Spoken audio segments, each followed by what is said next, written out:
Isang maganda at maalab na pagbati sa lahat ng mga laying Malabaseño.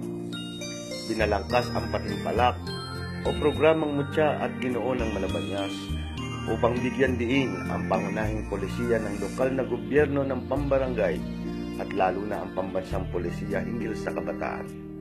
Nabigyan pansin ang kalinangan at kahusayan ng ating mga kabataan.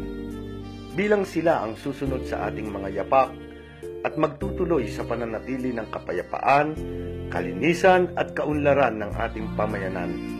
Marapat lamang na ihanda sila habang sila ay nasa murang gulang.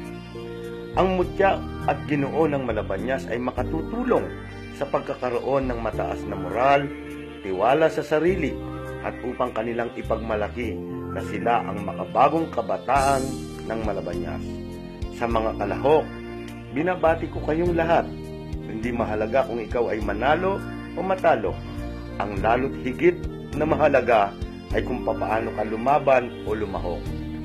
10 ng mga kasapi ng Malabañas Barangay Council ay taus-puso kaming nagpapasalamat sa mga sumusunod, mga kalahok, mga magulang, organizer, fashion designer, at mga barangay staff at lahat ng mga bantay bayan.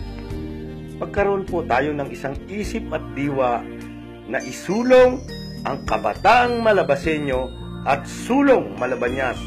Maraming salamat po at alam po ng Amang Diyos kayo ay aking iniibig, lubos na gumagalang at nagpapasalamat ang inyong alipin at lingkod, Ray Gueco.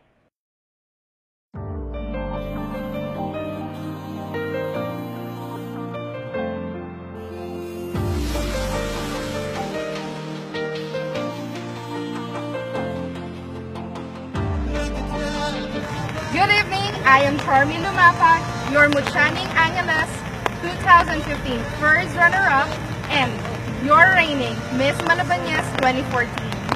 I'm J.R. Estabilio, Mr. Malabañas 2014. And let's all witness this year's 19 hopefuls vying for the title Mr. and Miss Malabañas 2016.